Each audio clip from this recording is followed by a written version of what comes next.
Welcome, brave souls, to the chilling depths of horror and detail, the realm where the shadows whisper ancient secrets and nightmares come to life. I am your guide through the darkness, and on this channel, we delve into the spine-chilling world of Wendigo horror stories that will send shivers down your spine. First story. The night I met the Wendigo. At 10 feet tall, it towered above me. Emaciated arms grazed against the frozen ground with claws made of ice. Blood dripped from ragged, withered antlers. It looked at me with bloodshot eyes and gave me an all-too-human smile despite its long, needle-like teeth. As it leaned closer, I smelled the wicked stench of death on its breath. It drew back its head and let out a gut-wrenching howl that turned my blood to ice. Even so, I remained unfazed. Hypothermia had dulled my senses as the temperatures dropped. I had come here to die, and one way or another, it was going to happen. I was in too deep, and there wasn't much else to lose anymore. The thing happened to sense my acceptance of the inevitable and sat next to me.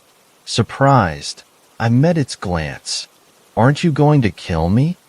It looked down upon me, and something in its expression changed. For a split second, it looked wise, almost human. The sky grayed as it began to speak. "No." Its voice was low and rasping. "Your suffering now feeds me more than if you were dead." I stared off into the darkness. The thing next to me took out a glass jar. It was roughly the size of my head, but was dwarfed in the being's hands. As it opened it, its claws scraped against the glass like nails on a chalkboard. It looked down at me. "Your anger warms you now, but all fires burn out. You won't have much longer." It wasn't wrong. There was no way I should be alive right now. With a swift motion, it struck my face with its claw and sliced open my cheek. But no blood came. Instead, a milky, iridescent fluid leaked out of the wound. It billowed and swirled around my head. Memories. Beautiful, wonderful memories. I saw my sister, tall and lanky with wavy blonde hair, spinning in her favorite skirt.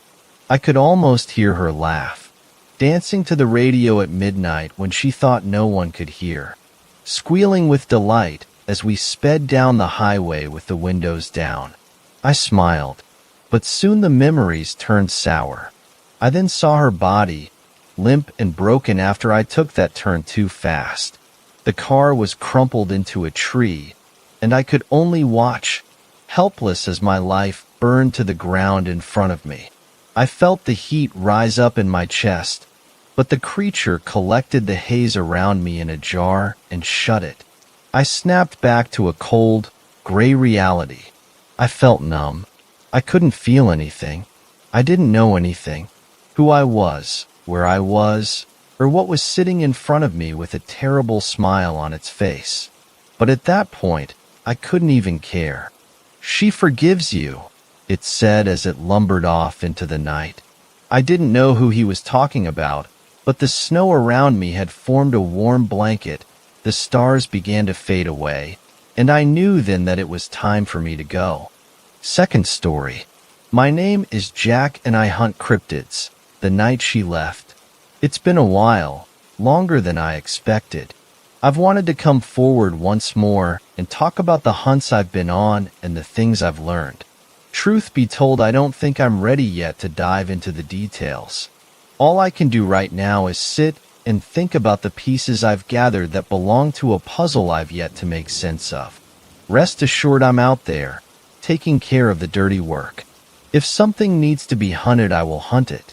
I thought at the very least, after all this time, I could come forward and talk briefly about what I did after I last left you. I'd also like to share something intimate with you. If my suspicions about the ever-evolving world around me are correct, I want you to know why I do this. I'm sure enough of you have figured out that in my previous life I was married. There are switches that are flipped in everyone's life that can define the path we take. The switch that led me to this job was the night I lost my wife. But before I dive into that, just a quick update on how I've been since my last encounter with Iris. That's what I've come to call the being I previously referred to as the Purple Man. It sounds less hokey. When I left you, I discussed that I was going to take a break, and while that was true, I had some things to take care of before doing so. First and foremost was to ride back to the incident site to make sure nothing too damning was left behind. Not surprisingly, there wasn't a body to be seen. Even the jobbins that lured in Bigfoot had since dispersed, which is admittedly unlike their behavior. I've seen a number of people who followed along with my experiences who voiced their concern that Iris might have survived. I can't comment on that one way or the other, but returning to the scene, it was clear he fought back. Clumps of brown fur were stuck to surrounding trees. I'm not sure if he's out there, but it's hard to imagine that if he made it out alive that he'd be in very good shape. Upon returning to the scene, I cleaned up what I could and headed out from there to speak with any local hunters I could find. Anyone who would listen agreed they would keep their eye out for Iris and get a hold of me if anything was spotted. So far, nothing has come up. A few false flags that might have been misinterpreted sightings of beasts like the Mile Wolf, West Blend bears, or even dogmen. Something of an apex himself. With the word spread as far as I could get it, I brought Elvis into the shop and handed a great deal of money to the mechanic. Sorted my affairs, and then bought the plane tickets too. Well, let's say somewhere warm. Funny how you can go your whole life without seeing a cryptid, but when you start noticing them, it's hard to stop. While I was on my vacation trying my damn best to actually relax, I couldn't help but spot things. The type of stuff I would normally use to track a cryptid, like bizarre tracks lining the beaches or the soft hum coming from the water. I managed to get through my trip without intervening too much. Most of the cryptids that I assumed were there were typically harmless. The hum, however, was something I needed to step in and handle. I'm not too well versed on the aquatic ones, as there are not many in my hunting radius, but the hum was something any hunter is familiar with. I was staying in a location by the beach, so when the night was silent and the crickets were tempered, you could hear the hum. It sounds like a disc whirring up in your computer, a constant and flat noise. The danger comes when you don't hear it. If the hum is there, and you pick up on it, then your brain distinguishes it as something that is just noise. When you don't hear it, however, similar to the jobbin's call, it can affect your waking process. There is something referred to as the call of the void. It's a moment in our brain that emphasizes intrusive thoughts. For example, if you were at the top of a tall building and you look down, your brain might create an urge to jump. The feeling is fleeting, and because it's so swiftly dismissed, you can refuse the urge. Within the hum, when it isn't being consciously perceived, it creates this effect and locks it so you can't dismiss it. So if you're standing on the beach looking out at a vast, dangerous sea, and this call of the void is created, you will advance towards the sea. It was something I needed to take care of, or at least that's how I saw it. It's entirely possible there was a hunter local to that area, but I didn't know for sure. So taking it upon myself, I waited for the night to swallow the sky with my supplies the third night on vacation. When it arrived, I left my hotel and trotted down to the beach with the trap in hand. As I got closer to the water, the hum began to be muffled out by the water rushing to the beach, and I did my best to focus on the hum. When the shivering water had reached to my knees, I placed a styrofoam cooler into the water. With a small tap, I watched the cooler drift further and further away from me as it was directed by the waves. Within the cooler, I had placed a few pounds of spoiled fish. The stench of the fish would be enough to be picked up by aquatic life with a strong sense of smell. I wasn't going to get the chance to see her, which was a shame. I've never seen one in person. The Nereid is a very important part of the ecosystem, and the hum it emits is typically only meant to lure fish in. Unfortunately, The population of Nereids has gotten so low that sometimes you'll find one without a pack that travels too far inland. That's when they become hazardous to humans. The cooler would float out until the Nereid located it. She'd rip through the styrofoam and gobble down the fish.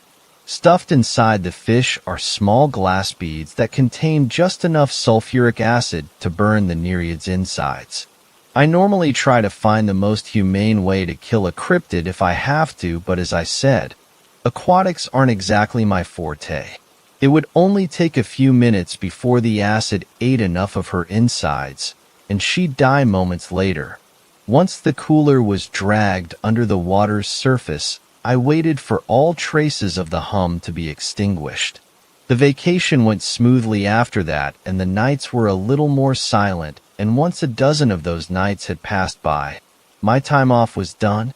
My body was rested. The bruises I suffered had cleared, and the wounds I had suffered had closed. The whole plane ride back home, I couldn't help but wonder what was waiting for me. I had pictured a dizzying number of messages left on my answering machine. I wondered if anyone had sighted Iris.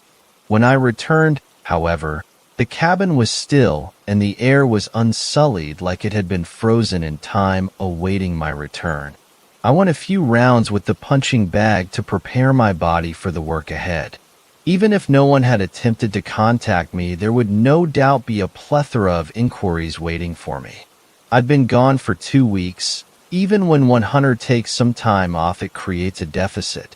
The balance between the numbers of hunters and cryptids is fragile. If you recall, after my hunt of Iris, I had to bleed myself of the Salem child's blood. Well, that process is still ongoing. There is less of it now, but it's taking longer than expected.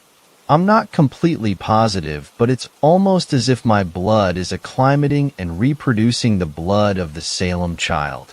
I can't really feel the burning in my veins anymore, but on a dark enough night, there's a faint glow running through me. So that's something I'll need to research, but other than that, upon my return to the cabin, everything was peaceful. The days that followed initially seemed pretty routine, but as I went on, the tunnel vision I've had up to this point started to fade. My body and my soul had a moment to rest, and with this vigor, I was able to start seeing a bigger picture. There's something more, an underlying factor of hunting cryptids that I don't have a complete understanding of yet, but I'm getting close. Until I have something more concrete to bring to you, I'm going to leave you with this. Since it happened, many nights have passed. The days turned into months until they gave birth to years. Some nights I can't recall the date, but other nights the numbers etch into my head like an itch I can't scratch. I had just gotten out of a match. It was a match I won, but if you were to look at me, you would think otherwise. She picked me up in her truck. It was a much nicer one than what I'm driving around now. She was far too kind for me. I'd come limping out of the building with the scraps I earned as prize money clutched in my hands. Leaving the truck, Elise let me rest my weight on her as she swung the passenger side door open and helped me inside. I remember how it felt to rest my head on the seat, the cool leather pressing against thin runs of drying blood. We didn't say much. She climbed inside and started the drive home. It turns out I was as good as fighting outside of the ring as I was when I was in it. It was a conversation we had 1,000,000 times before. We were both going over it in our heads as the lights of the truck led us home. She wanted to turn to me and say, "You need to stop being so reckless." It would be futile. I would have just responded with the same runaround about how it was my body and that I could take it. I don't even think that was true. I couldn't see myself the way she did in those days. Looking back on it, I wish I would have listened. Maybe then I would have been driving that night. Whenever I stepped in the ring, I would hear the crowd chanting my nickname, the Rally, they called me. Every match, just when you thought I couldn't take any more punishment, I would come off the ropes and I would explode. She hated that I would let myself get beat down every night just for the sake of winning. I thought I was invincible back then. I'd get up in the morning and stare at the wounds I received in the ring like they were badges of honor. I was apex. After the matches, though, I would have to do mental gymnastics to convince myself that I would even wake up the next day. She did too. I asked her to marry me years before, back when I had Grace and Sutley both in the ring and out. I don't remember when I stopped being that guy, but she put up with me far longer than she had to. Thank you for that. The road we took home is more familiar to me now than it could have ever been back in those days. The long stretch of smooth and hardly touched black pavement that cut through the forest, trees reaching out into the road as if they were trying to reclaim it. Even the moon had its trouble piercing through the thicket. I wonder of the sorts of beasts that watched our truck cut through the still night with malintent. It could have been any of them. My eyes were glued watching the tree line zipping by us, but I could faintly see Ellie's reflection in the window. She was leaning forward, and it looked like her eyes were squinting. "Jack, do you see that?" she whispered. Her thoughts had pushed past the fight that was brewing under our tongues. With a sharp sting that radiated through my body, I did my best to sit up so I could see clearly out the windshield. My eyes were naturally drawn to the beam of the headlights, but with Ellie's direction, I looked to the distance. Down the road and through the canopy of trees, I could see two red orbs hanging side by side. They rested near what would be the top of the trees. It looked like something was perched and watching our truck. Brake lights, I positioned, thinking that possibly the road elevated further on and there was another car ahead of us. Even I didn't believe the words as they slipped through my busted lips. I don't think dash. There was a loud clack, like erasers smacking together, and her words were cut short as her foot lifted from the gas and slammed down on the brakes. As I started leaning forward from the sudden stop, I could feel her arm press against my chest. Her and the seatbelt worked together to keep me in my seat as the tires screeched on the blacktop, nails on a chalkboard. The truck continued to skid across the road for several feet before eventually slowing and stopping. The contents of that truck had been thrown around, and the air was thick with the smell of burnt rubber. We were both breathing heavily. "You okay?" Elise managed to muffle out through gaping breath. Not the one to fall for my macho act, she reached over before I even responded to unbuckle my seatbelt. She lifted her hands to my face, soft and gentle hands. With a grasp on my face, she swiveled my neck slowly. "Does that hurt?" "Not any more than it did before," I replied with my body becoming calmer. I had taken a mean right hook that I thought was going to spin my head completely around. Donnie Anderson, that guy had a devastating right hook. Wasn't even his dominant hand. The warmth of her hand dissipated as she released her grip with a sigh. "Thank God. I'm sorry something just dash." She cut herself off with quick and jarring movements like an intrusive memory pushed itself to the front of her head. With a bobbing head, she looked out the windshield and then quickly turned to look out the back window. She must have caught the confusion on my face when she turned back to the front. Something just fell onto the road. "Stay here?" she demanded as she slipped her seatbelt loose. Without protest, I watched her flee from the truck.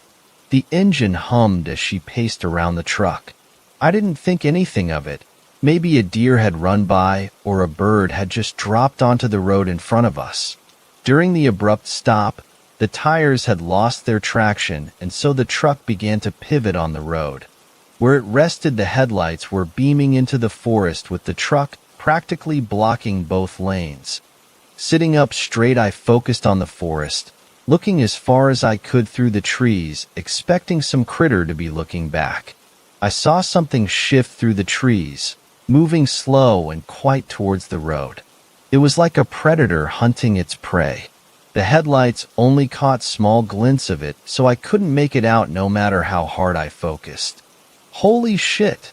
Elise exclaimed just as my mouth started moving, just before I was going to shout for her to return to the truck.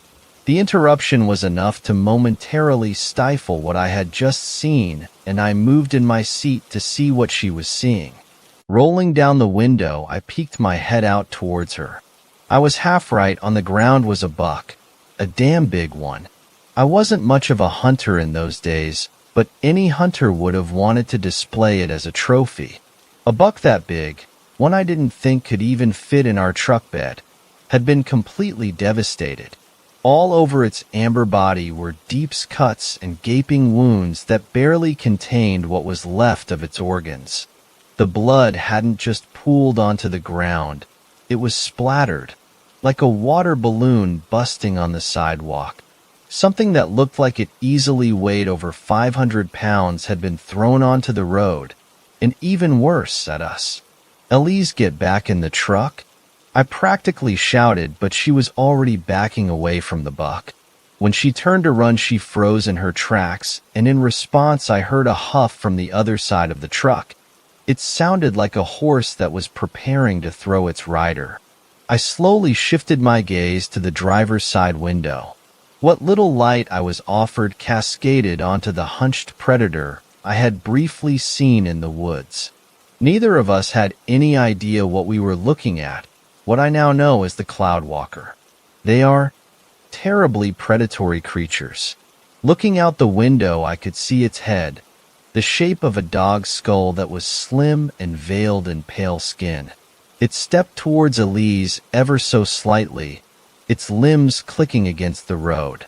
The arms and legs resembled the wings of a bat in how they articulated to facilitate its movements. It was like someone took a dog's body and began switching out its parts. The limbs even had loose skin where they bent. She was afraid, as was I. The Cloudwalker halted its advance and buckled backward, its limbs closing like a clamp. I shot a worried glance to Elise before the Cloudwalker barreled forward, its body springing to life like a piston. In an instant, the blur of it had crashed down on Elise, who barely had the time to scream. Instinct and terror kicked in, and even though my body was battered, and the thing seemed to operate like a tuned machine, I started to leave the truck. As the door swung open, the Cloudwalker's attention instantly shifted to me. Head turning like an owl, it kept a gaze focused on me, and the hooked ends of its limbs pinned Elise to the ground. Our eyes met, me and Cloudwalker engaged in a staring contest. Its eyes were deep and sunken, but glinted blue under the moonlight. I recalled that people believe cats stare at us as an attempt to prove dominance. Whether or not that's true for cats, it's true for Cloudwalkers.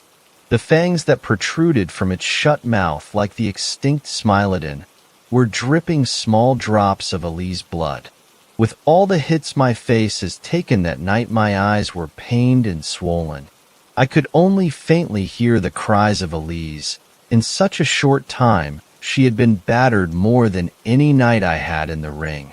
The feeling that if I blinked, I lost, felt as if it was washing over me until every other sensation was numb. The night was still, and I was locked into the gaze of some animal I had never heard about, one that orchestrated a way to catch us, its prey.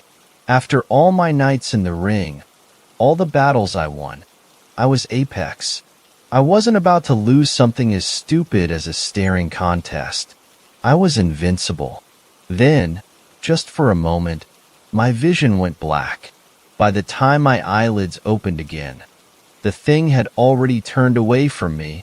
It raised its arm into the air, and before the plea could escape my lips, it brought it down. The movement was quick and precise. The Cloudwalker doesn't have much muscle mass per se, but it still performs incredibly powerful movements. Its entire body acts like a spring.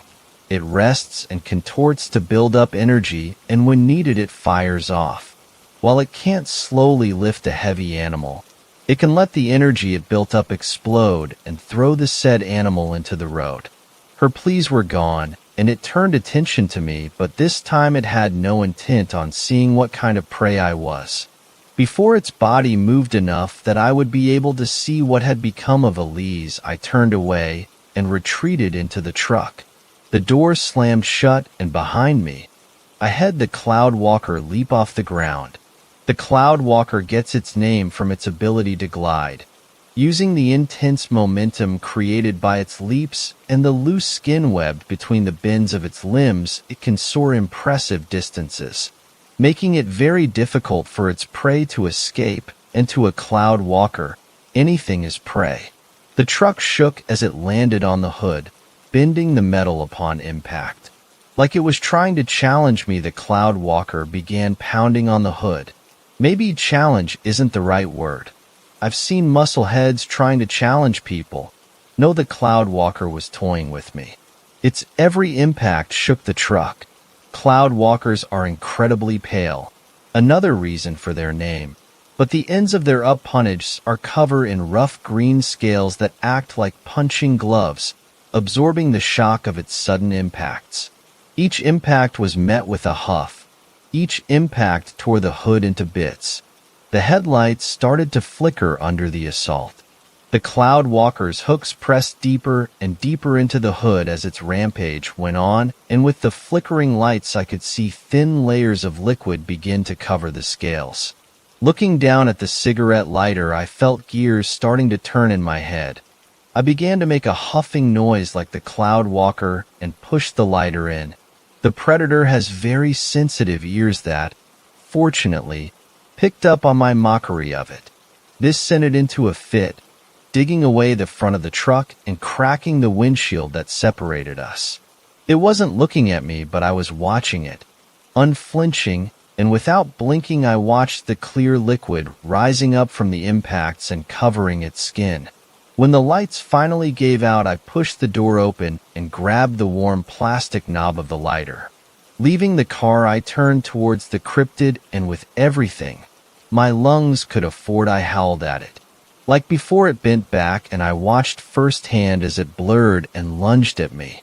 It felt like a car had sideswiped me, and I had been tossed across the road, my back smacking the pavement hard enough to crack my spine. But it was already done. As soon as it collided into me, the light was pressed against its thin layer of skin. A plume of blue and orange flame moved across its body like a shock wave scorching the earth. Huffs turned into howls as it retched back and threw its limbs around without any knowledge on how to extinguish them. The whole body trembling and skin burning around the flames licked the intricate mechanisms inside.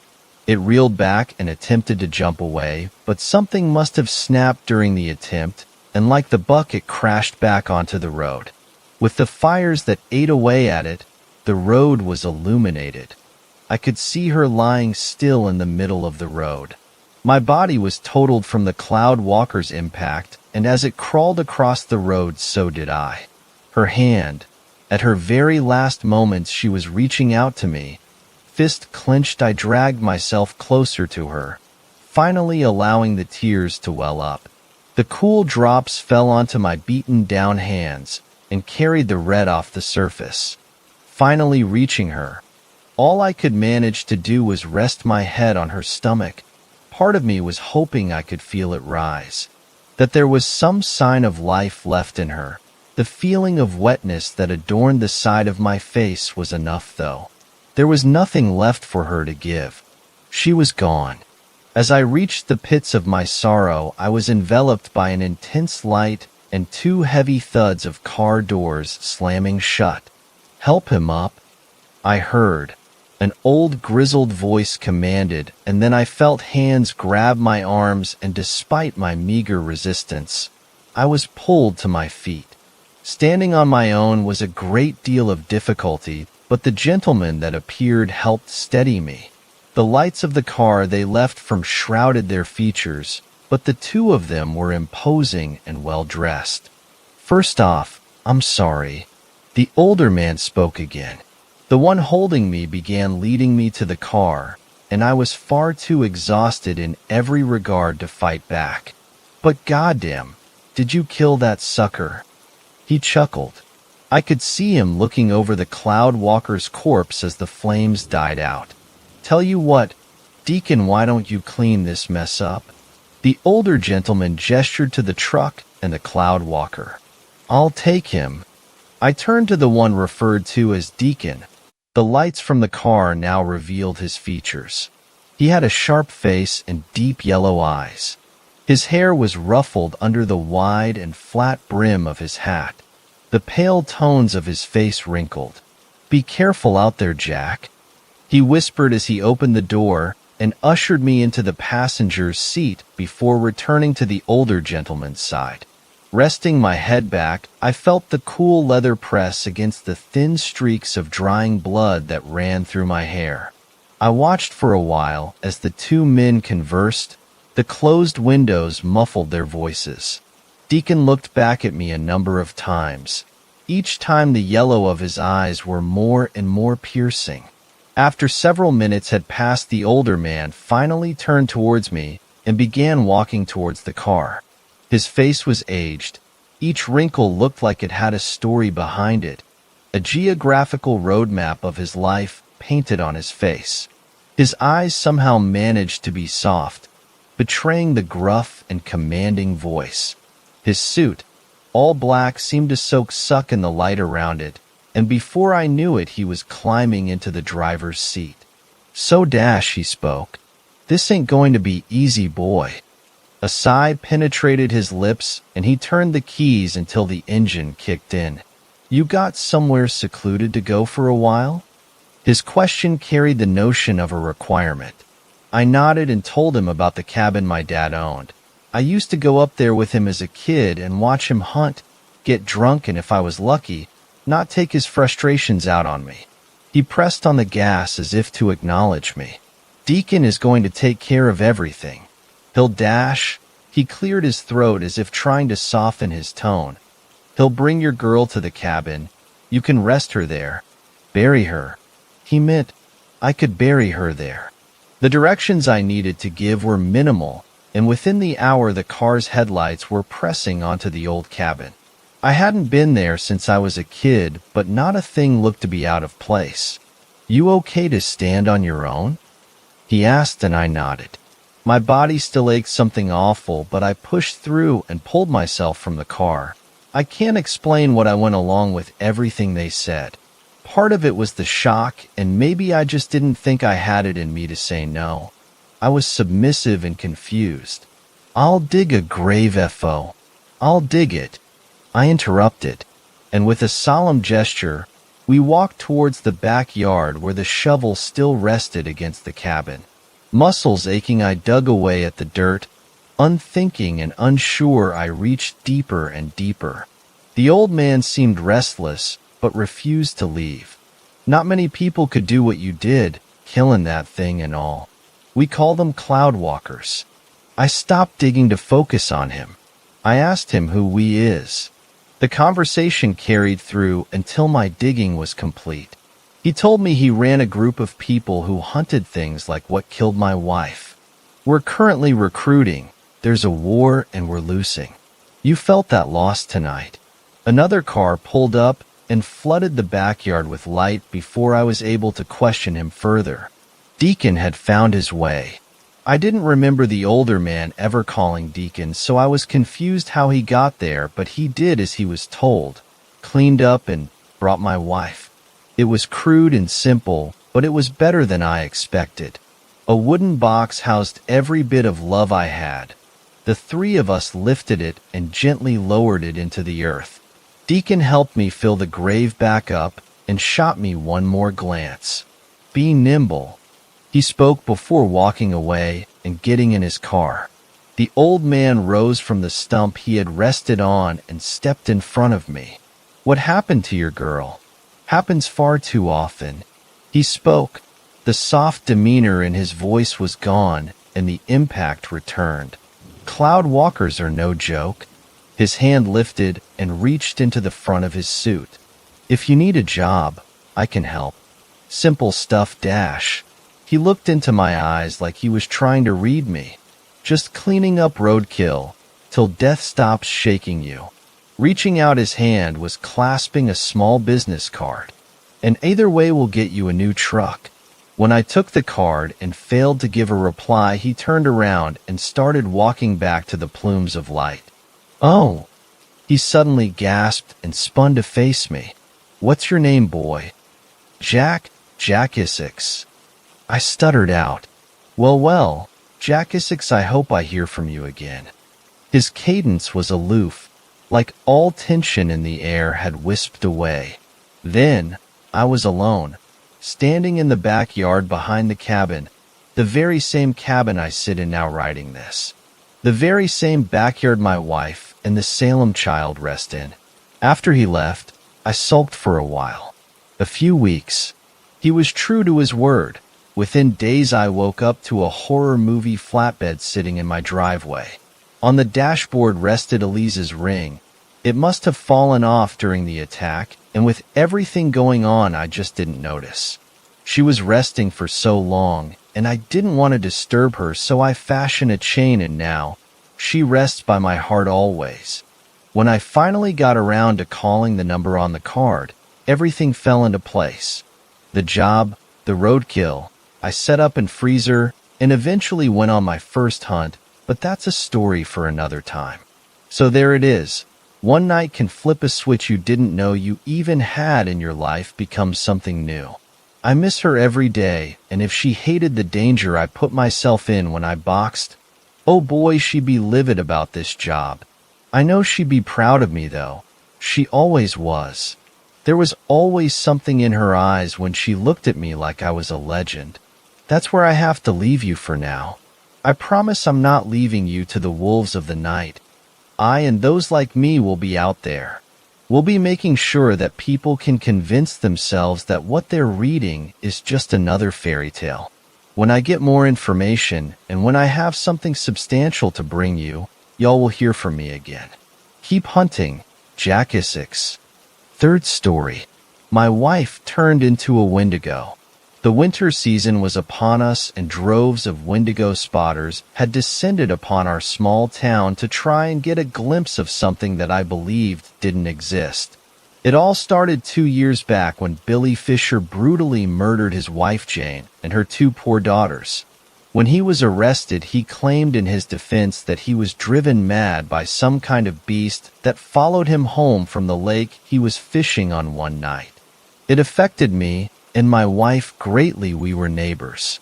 We had no kids of our own, so we looked after the girls whenever we could. We loved those 2 girls. We were close friends, and when he came and asked me for help, I honestly thought he was crazy.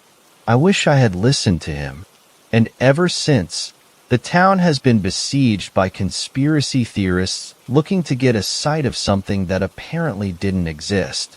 I was sitting down in the living room watching telly when I heard my wife scream from the kitchen. I ran in to find she had dropped the meatloaf all over the floor. Concerned, I asked her what happened. She seemed terrified. She told me she had seen something staring through the kitchen window at her. It had big red eyes, she said. I tried to reassure her it was probably one of those Wendigo spotters trying to get a picture of one of us locals. They have been known to do that. They come up here and think it's fair game to harass us and trespass on our land. After my wife calmed down, we decided to go to bed. I made sure all the windows and doors were shut tight. That night, as I tossed and turned, I awoke to find my wife missing from the bed. I could see my breath, and the air was brisk. Someone had opened the bedroom window. I went to close it, and that's when I saw my wife standing in the back garden starting into the woods. I called her name, to no reply. I ran down the stairs, but all the windows and doors were still shut, and the keys were still in the drawer where I had left them. Even though I had my housecoat on, it was still as cold as anything. It must have been below freezing, and my wife was just standing there in her nightgown. I called her name, and she didn't even acknowledge me. I shouted at her and shook her till she came round, and eventually I got her back in the house and back to bed. The next morning she remembered nothing. At first, she didn't believe me. She thought I must have dreamt it. That was till I showed her the mud on her nightgown. I didn't blame her for being perplexed about the whole situation. It was totally out of character for her. Apart from chasing a few out-of-towners from my land, it was an uneventful evening.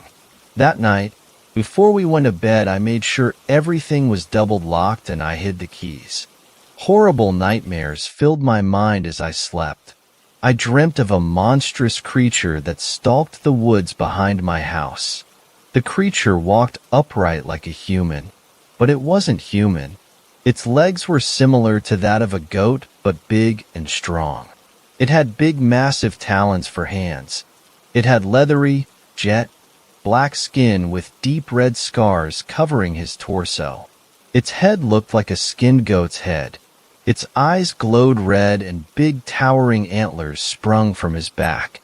As it stalked me through the woods, I could hear it calling me, but it sounded like my wife. I turned to see my wife standing there. As I walked towards her, she transformed into the beast. That's when I woke up. My wife wasn't in the bed with me. The sheets were covered in blood. I felt searing pain all over my chest. I looked down and saw a load of deep claw marks dug into me. I heard a growl come from the corner. I looked to find my wife cowering. She was shaking while licking my blood of her fingers. She seemed delirious. She screamed at me to not come near her. She was hungry was all she kept on saying. Eventually, I calmed her down. Her temperature was through the roof, so I decided to call a doctor. When the doctor got here, I brought him up to the bedroom to my wife. I left them alone while I went downstairs to make coffee. As the coffee brewed, I heard a gut-wrenching scream come from the bedroom. Then the doctor came sprinting down the stairs screaming that she bit him. As he ran out the door, not even looking back, I sat with my wife and watched over her as she tossed and turned all night. She rambled on for hours about the woods and how hungry she was. Eventually, I drifted off to sleep. When I woke the following morning, my wife was gone. After frantically searching the house, I found no sign of her except for a note that was left on the kitchen table. The only words on the note were, "I love you." A few days after I reported my wife missing, the police called me into the station and showed me security footage that was taken the night before. 2 bodies had been found near the woods, badly mutilated, and my wife was caught on camera walking from the scene near the woods. I know my wife is out there somewhere in the woods, maybe. I have seen the form she takes from time to time. Now I spend my days searching for a way to bring her home. The strange thing is both my wife and Billy Fisher were Native American. Maybe there is a connection. 4th story. Wendigo stories. When I was young, I often spent parts of summers with my grandmother in her home out in the country. It was my favorite place in the world, and I always looked forward to the week-long stays of gardening, baking, late-night fires with s'mores and ghost stories, and enjoying having my grandmother all to myself. There was a pond, not far from her house, where I would sometimes go to swim. It was home to quite a few frogs, and at night they made the most incessant noises. I complained to my grandmother only once, saying I couldn't enjoy the night breeze with all that racket. She took me on her lap and told me a story about an old man and woman who lived near a lake. The old man couldn't stand the singing of the frogs, but his wife told him that they kept the Wendigo away, and to harm them would be unwise. Well, he didn't listen and set about methodically catching all the frogs on the lake. It was a process that took some time, but he did not stop until he had rid the lake of the pesky amphibians. That night, without the protection of the frogs, he and his wife were slaughtered by the Wendigo, a vicious, whip-like demon creature with elongated fingers ending in razor-sharp talons, and rows of silver teeth as thin and keen as needles. I wrote it off as another of her ghost stories, though she seemed more serious than usual about it. I never complained about the frogs again, mostly because I grew to enjoy them and put the story out of my mind. In fact, I'd forgotten all about it until it came up this past spring in a Native American literature class I was taking in college. The mention of the Wendigo sparked that old memory of my grandmother's story. I thought she had made up the word. I didn't realize there were stories about it, originating in Algonquian legends. Eager to connect something from my childhood to the topic, I Googled it, only to find that my grandmother had apparently been mistaken. There was nothing I could find about the story she had told me, nor any references of frogs providing protection from the Wendigo.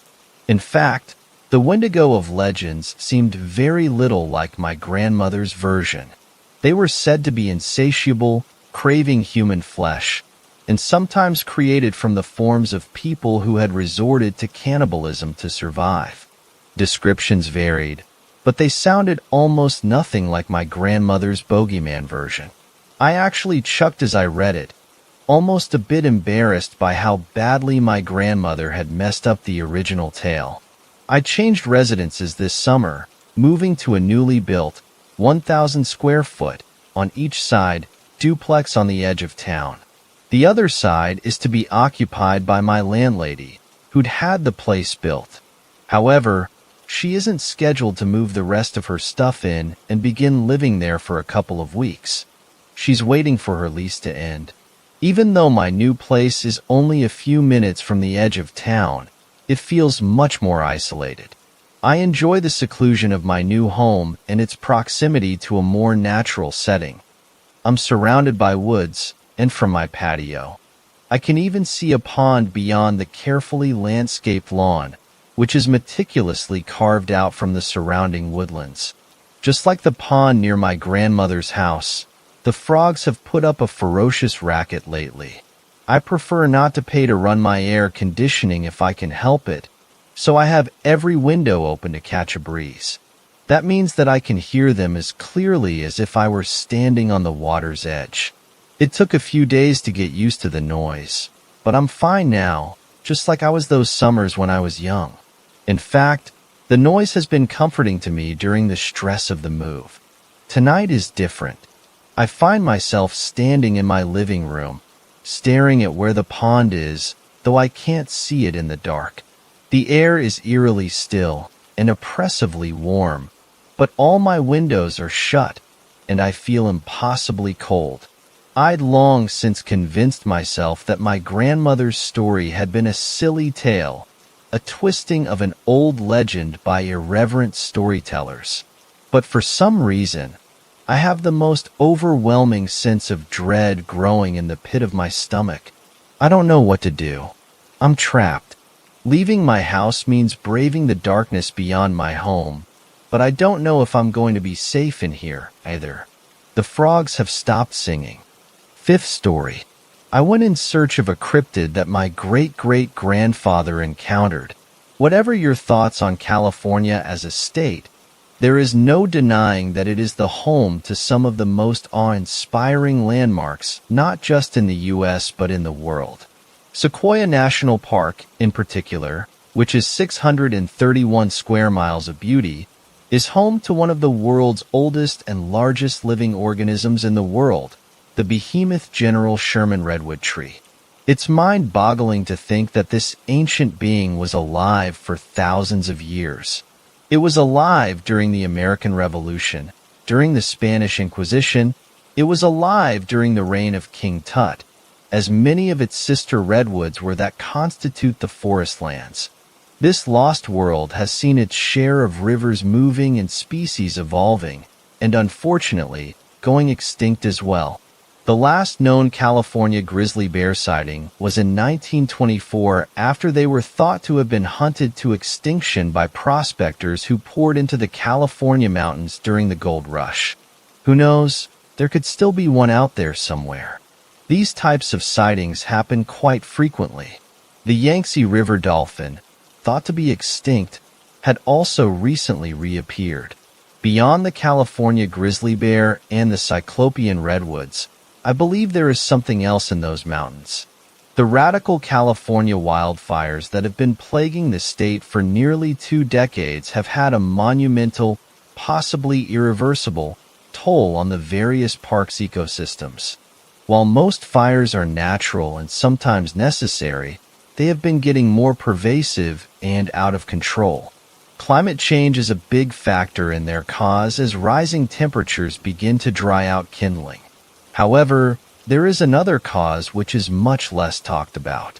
Over the years, people have been pushing more and more into the California wilds, not only creating infrastructure which gives fuel to fires, but carelessly causing them as well. Just some of the causes of the California wildfires range from vehicular sparks, faulty power lines, and a gender reveal.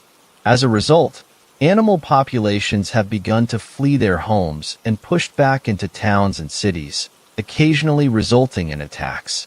The craziest stories of animal attacks weren't coming from those that wandered into town, though. Soon after, there was circulations of attacks from strange, unidentified creatures that were monstrous in nature. They were described as being nearly the size of a horse and bird-like. They sounded so outlandish. These people had to have been attacked by mountain lions or bears or something. The natives of the area, however, actually had stories of these creatures dating back hundreds of years, so possibly not too far-fetched. Either way, something that was once living deep in the woods was now beginning to emerge, it seems. Then I came across something that cemented my intrigue. Not too long ago, my grandfather had passed away. I'd like to believe he went peacefully, but the poor old man had a few health issues caused by the Central Valley's poor air quality. While rummaging through his old belongings, I came across what my father told me was the old journal of my great-great-grandfather, which my grandfather had kept in an old cedar chest. Apparently, my great-great-grandfather was quite the renowned tracker and surveyor during his time.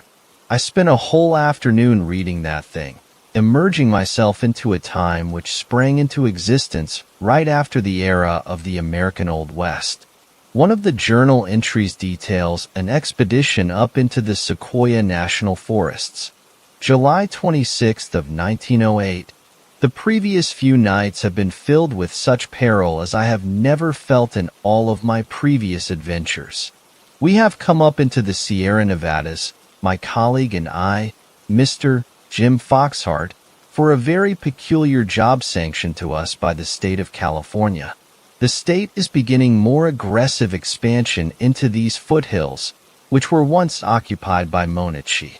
They claim this expansion has caused some commotion from some peculiar wildlife, sounding mostly as monsters in their various descriptions.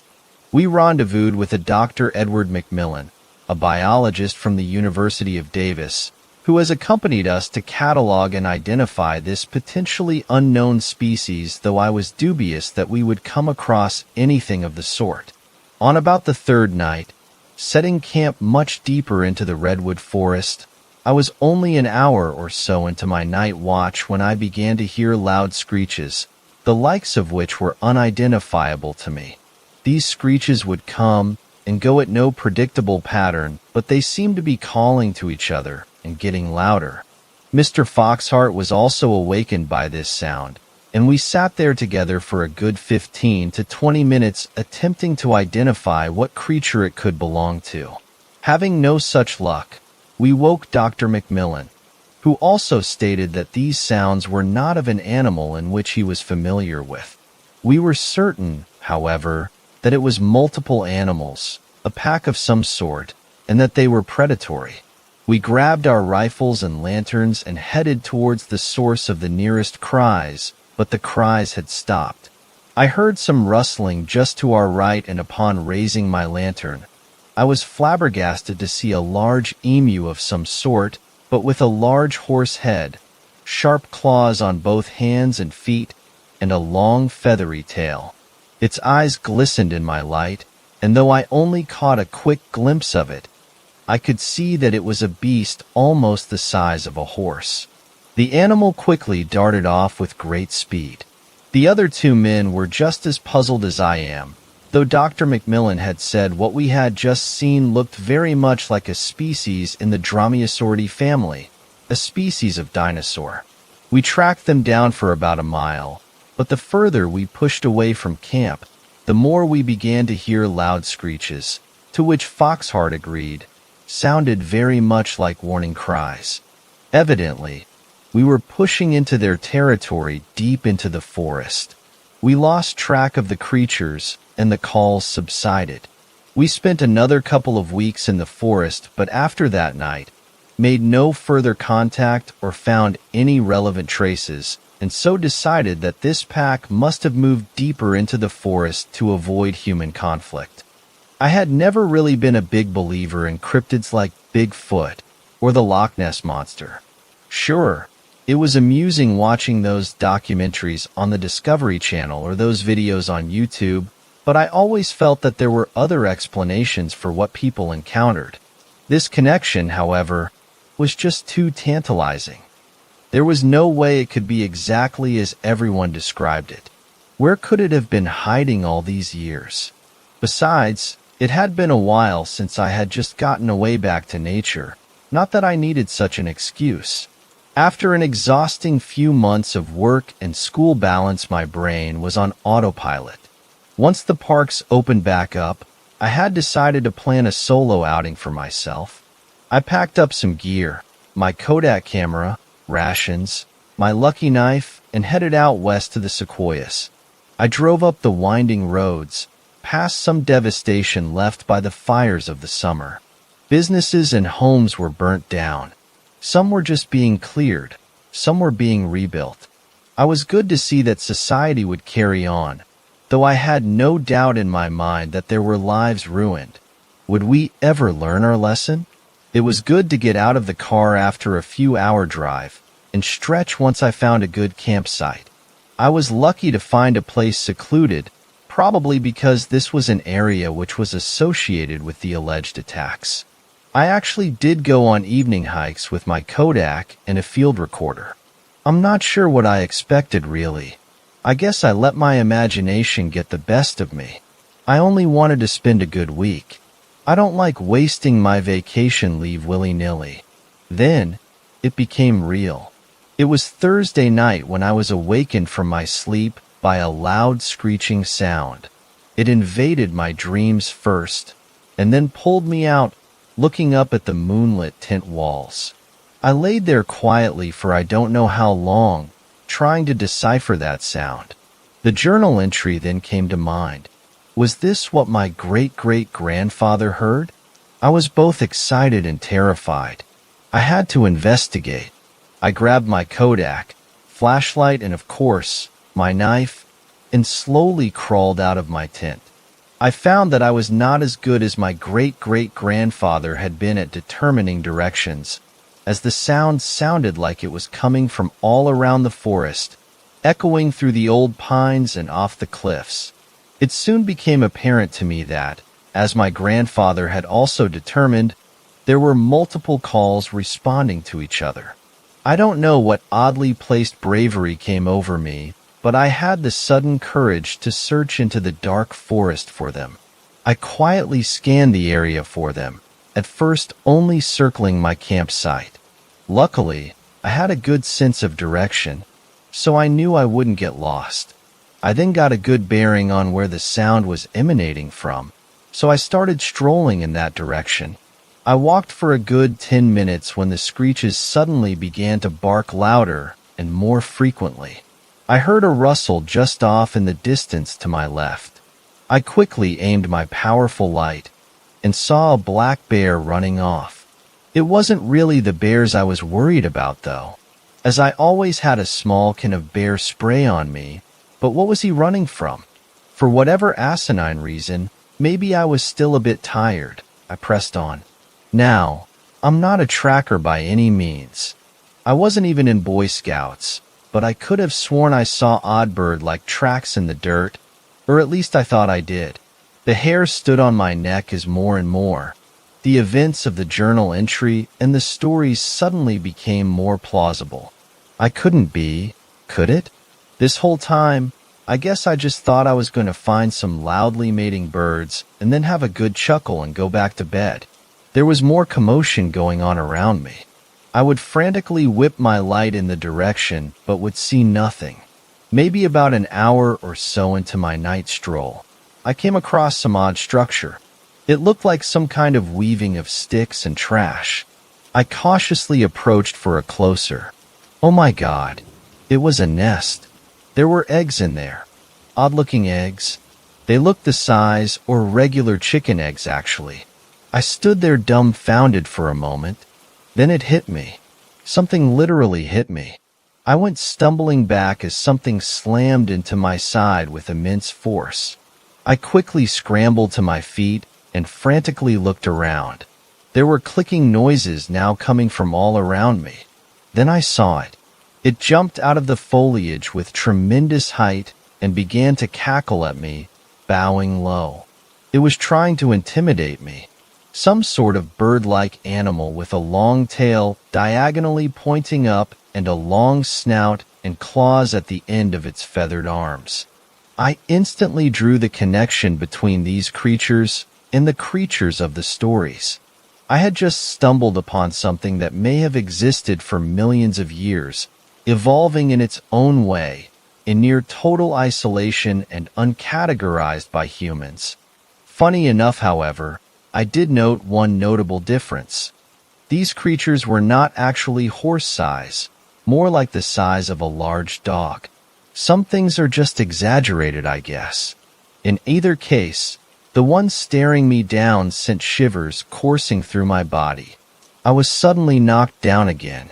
I pushed myself up with all my might. There was another one. The one in front of me was just a distraction. Now, there were three, all flanking me. I knew there had to be more. I also knew they were just defending their nest. I wasn't any less terrified. One to my right charged me. I got him with my bear spray just as he lunged. I got him square in the face as he began to flail. The others looked puzzled and squawked at each other. I quickly sprayed a line of spray and backed away slowly. I continued fast, walking backwards with my light on the nest until it was out of sight. I would continuously hear squawking from around me. These forest ninjas were monitoring my every move. I had my bear spray ready as I figured that would be a more effective defense than my knife. It wasn't nearly as sharp as what they were packing. Every once in a while, I would catch a glimpse of them, their eyes shining in my light, off in the distance, flanking me. If these animals really wanted to, they could have swarmed me. I think they were just being sure that I didn't pose a further threat to their nest. They weren't taking any chances, and neither should I. I began hiking towards my Jeep, bypassing my campsite as it would have been foolish of me to try to sleep there tonight. After some time, as I approached the roadside clearing where I parked my Jeep, the squawking and rustling had faded. I hauled myself into my Jeep, exhausted from the running and the terror. I locked the doors, reclined my seat, and laid there contemplating what I just experienced, wondering if it was real or just a dream brought on by too many nights watching creepy videos. I didn't notice myself drift off to sleep. The next morning I got up late, around 11-ish, as you can imagine after having the rough night I had. I made the short hike to my campsite and found it undisturbed. I packed up my tent and the rest of my belongings and gear, but took one last look around the site. I didn't see anything that would provide indication of what happened last night. I normally don't drink coffee, but I grabbed some at the nearest 7-Eleven as I figured I'd have a long drive home. I unpacked my stuff as usual as if nothing different had happened this time. I don't know what I was expecting. Maybe it was a dream. Hell, I didn't even think to use my camera or my field recorder. Damn. As I was unpacking my backpack, however, I noticed something was caught to the back strap. It was a feather. A large feather.